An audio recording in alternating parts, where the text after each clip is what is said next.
Hello friends, लाया मैं आपके लिए एक न्यू कहानी कन्यादान, एक अशुभरी कहानी, इमोशनल कहानी। राम राव जी के दो बच्चे थे, रूही और पवन। पवन बड़ा था और रूही छोटी थी। दोनों ही पढ़ाई में बहुत होशियार थे। राम राव और रूही की माँ लता रूही को लेकर बहुत चिंतित थे, क्योंकि रूही ने अपनी शिक्षा पूरी कर ली थी। अब उसके लिए एक बेहतर रिश्ता खोजना था। एक दिन उसके करीबी रिश्तेदार का बेटा दीपक शादी में रूही का हाथ मांगने के लिए उनके घर आया। दीपक को सभी पसंद करते थे। वह दिखने में अच्छा था और एक अच्छी कंपनी में कार्य करता था। दीपक के परिवार को भी रूही पसंद थी। फिर इन सबके बाद शादी की तारीख तय हो गई और पवन के भैया और राम राव की शादी की सारी तैयारी कर रहे थे। क्योंकि शादी नजदीक थी, सारी तैयारियां हो गई। शादी का दिन भी आ गया। पवन रूही का हाथ पकड़कर मंडप ले आया। रूही सुंदर गुड़िया से दिख रही थी। सुंदर नाक, आंखें, रंग, गोरा, लंबी लंबी चोटी रूही को देखने में बेहद खूबसूरत थी। पवन रूही को मंडप में ले आया और पंडित जी ने रूही को कन्यादान के लिए हाथ आगे करने को कहा और उसका हाथ कांपने लगा। जिस पिता ने उस हाथ को पकड़कर दुनिया में चलना सिखाया, वही आज उसका हाथ किसी और पुरुष के हाथ में देने जा रहे थे। अपनी उस बेटी के बिना अपना बाकी का जीवन बिताना, ये विचार ही उनके कष्टदायक था। पिता ने उसका हाथ पकड़ लिया और उसके होने वाले पति ने नीचे से उसके हाथ को सहारा दिया। कन्यादान की रस्म शुरू हुई। हाथों से पानी की एक एक बूंद गिरने के साथ पिता की आंखों से भी बूंद बूंद आंसू गिर रहे थे।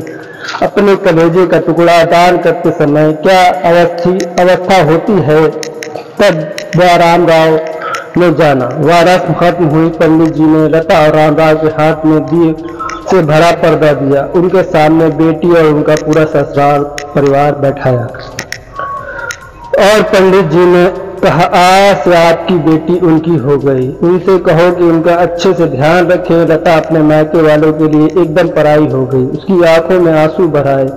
रूही को 2 दिन की ट्रिप पर भी योजना माँ के लिए कितना मुश्किल होता है, और तब उसके हमेशा के लिए दूसरे के घर भेज दिया जाए और उसके अपने ही घर का मेहमान बना दिया जाए। यह बात अब माँ को समझ आ रही थी। उस रस्म के बाद दूल्हा गेट पर आ गया।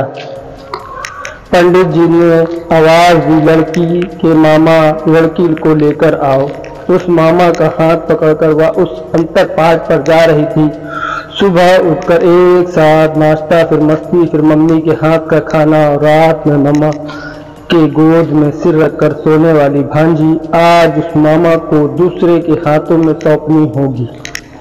यह सोचकर उसने अपने हाथ कस लिया और मंगल का शाम हो गया। भाई दूज के लिए बिना कुछ मांगे मिलने वाला गिफ्ट, एक साथ फोड़े हुए पटाखे, टीवी कौन देखेगा, इस पर झगड़ा और दादी जी गुजर जाने के बाद उन दोनों को गले लगकर रोना। दोनों भाई बहन आज एक दूसरे को देख रहे थे। इतनी ही देर में मंगल का समाप्त हो गए। मंगल का समाप्त हो जाने के बाद रूही अपने आगे वाले नए जीवन को लेकर उत्साहित हो गई। रूही ने वरमाला पहनाई और अपने पति दीपक के पास खड़ी हो गई।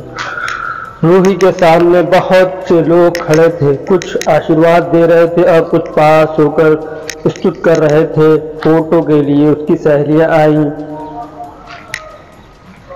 एक ने उसका हाथ पकड़ा, दूसरे ने उसका पल्लू अटका हुआ निकाला, तीसरे ने उसके आंसू पोंछे।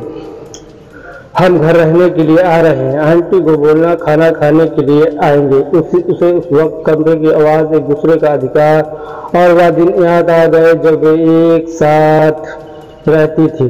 अचानक पति ने कहा कि तुम चारों की तस्वीर ले लो, मैं साइड में खड़ा हो जाता हूँ। और वह चारों चेहरे हंसे। खाने की कतार में आज रूही माँ पापा से दूर दूसरे लोगों के साथ बैठी थी। खाना खाने के बाद पंडित जी ने गौरी हार की पूजा करने के लिए बुलाया।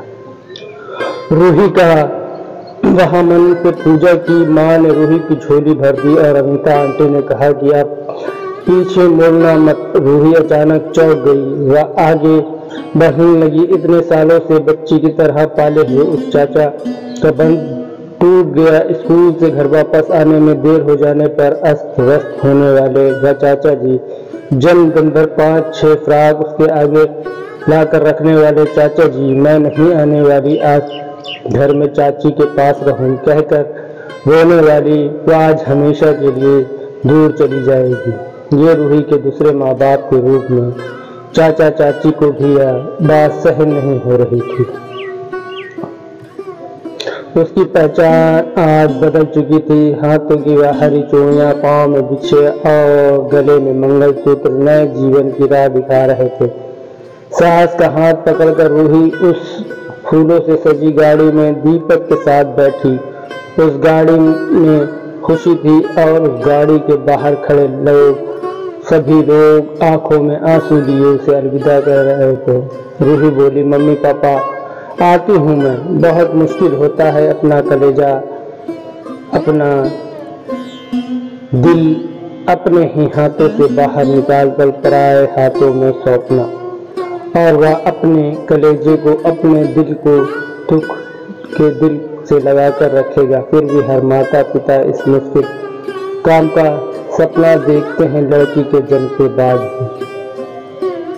तो दोस्तों, अगर ये कहानी अच्छी लगी तो please like subscribe my channel.